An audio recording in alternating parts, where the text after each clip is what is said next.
राजस्थान सरकार द्वारा 2019 से पूर्व के सभी नए व पुराने वाहनों में हाई सिक्योरिटी रजिस्ट्रेशन प्लेट के लिए ऑनलाइन प्रक्रिया शुरू की है।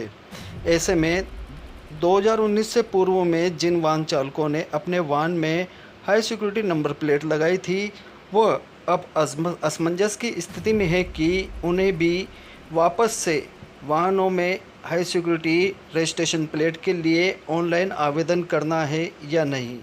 प्रादेशिक परिवहन अधिकारी दिनेश सिंह सागर ने बताया कि जिन वाहनों में हाई सिक्योरिटी नंबर प्लेट लगी है, उनमें यदि लेज़र कोड नहीं है, उन वाहन चालकों को नए आवेदन के लिए अप्लाई करना होगा।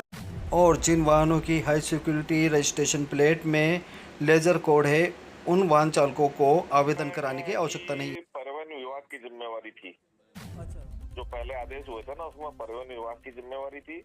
फिर हमारी जिम्मेवारी 2019 में खत्म होगी, फिर डीलर्स की जिम्मेवारी फिक्स कर दी। तो उसमें क्या, उसमें जो 2016 में या 17 में जो सर्कुलर था ना, उसके हिसाब से हम जिन गाड़ियों में लगा सकते थे, जो नई रजिस्टर्ड होती थी उन्हीं में लगती थी मोस्टली।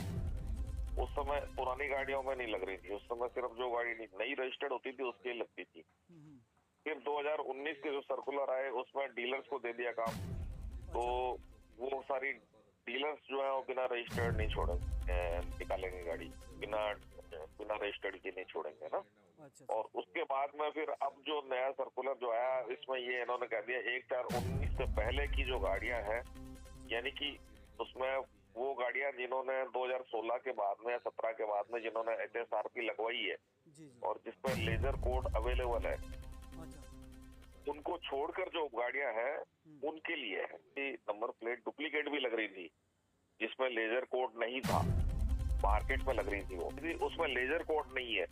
अब लेजर कोड जो होता है ना, वो उसकी एंट्री लेजर कोड की रजिस्ट्रेशन बुक में भी होती है ना।